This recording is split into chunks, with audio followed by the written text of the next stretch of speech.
What's up, everybody? We have some exciting gameplay for you guys today. It's really funny to think about how these games happen.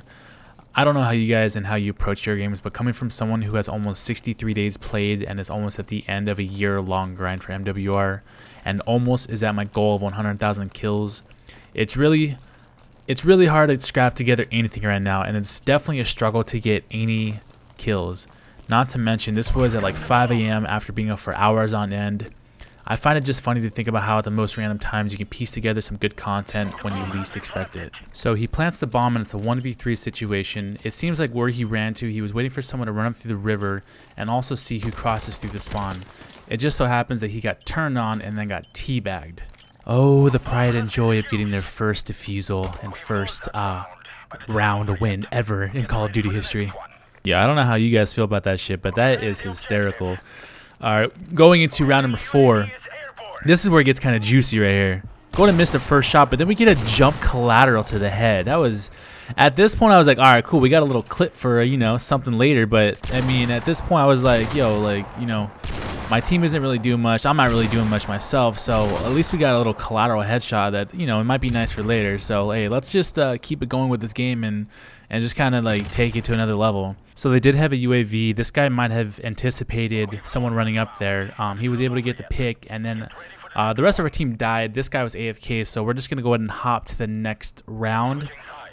We are down 1-3 at this point. It's not looking too good. Again, we have an AFK. We still have 3 other teammates, but at this point, we start making our fight for our W. So what I want you guys to do is drop an early like on this video right now for the epic comeback in Search and Destroy. We're going to go ahead and get the first kill. We're going to miss the second one, get the third one. So already we're starting off good for the comeback. This guy's in a middle creek. Go ahead and try and toss a nade over there. I think we missed this one, but we're still doing well. It's a 4v4. This guy takes the bomb into A and then dies with it, so that's not a good thing. They probably called bomb down. After getting another kill, we have a UAV. I don't decide to use it quite yet. I wanted just to make sure that, you know, everything was safe. I was able to, you know, get a read on other people moving. I don't want to waste my time on popping UAV and then either getting killed or missing out on a kill myself. If you did notice that one of our teammates left, so he lost all faith in this team. He just wanted to give up. He's like, there's no way we're coming back from a 1-3 deficit. We're already losing. I'm out. I'm leaving. See ya. So he ended up dying right by the bomb, and we were here. So we were able to run across, get the kill, and then you're going to notice that the other teammate leaves. So now it's just us 2 over here, or us 3, and the other guy's AFK. So it is a 2v1 situation or a 1v1 right now. I do have a UAV still, and this is for my airstrike. So I thought, why not call in, get the clutch on the round if I do get the kill, and then we'll have an airstrike for the next round. So as soon as I popped UAV, I was hoping he was going to leave the house, but he never did. He never moved. He knew the bomb was down, which, of course, I think in the same situation, I might have stayed there at least until the UAV was gone. So that way, once it disappears, I can then move. I did have 2 grenades, so I was lucky enough to get this grenade off, and we were able to get the kill. So we do have an airstrike. We were able to move on to the next round. We are still down 2-3 at this point. Again, 2 of the guys left, so now it's a 3v6. Also, one of the guys are AFK on top of that, so it's not looking hot still. I don't blame my teammates for leaving early, but you know what? It's never over until it's over. So spawning on this side with an airstrike it's different, because usually I would save it in this scenario for the opposite side, but I figured we're going to have to use it hopefully just to get at least 1 kill. Now, all the prior rounds, there has been a bunch of snipers that have gone to where I just placed the airstrike. So we were already able to get 2 airstrike kills, which is great. And then I switched from a sniper rifle to an SMG just to offset everything I've done up until this point, because we were at a deficit. I needed to change things up if I did want to win this game, if I wanted to get more kills, which I really wanted to. So we changed things up. We were able to get 3 kills with the airstrike. We got 4 kills by pushing the other guy.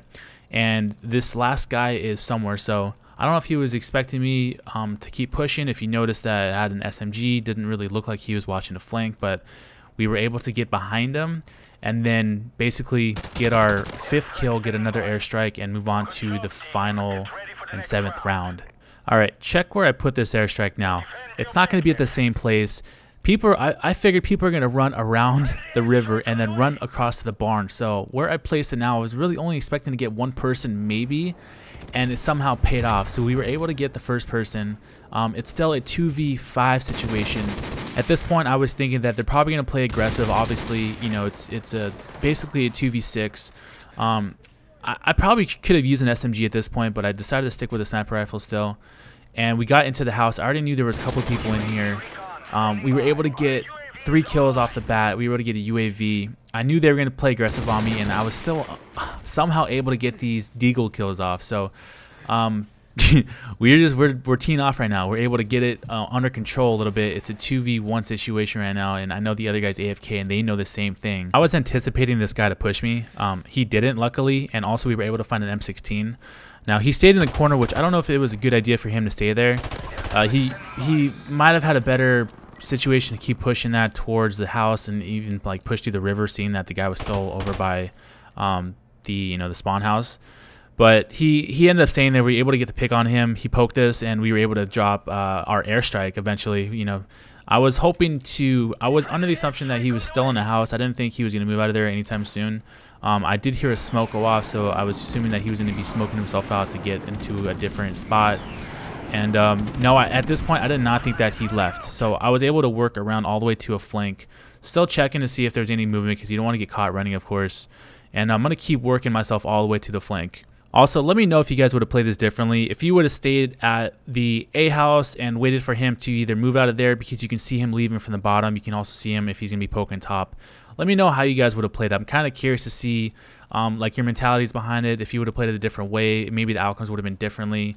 Who knows? But go ahead and type that in the comment section. Let me know how you guys would have done it differently. If you guys would have played it differently, if not the same, type it in. Let me know. But at this point, we were able to reach the spawn point. We were able to see him on the radar, and I kind of shot prematurely right here. That was my fault. It could have backfired, but we were able to still work the situation. We worked around to the left side. I guess he went back to the river, then came back inside, and we were able to get the final kill. This was an epic comeback.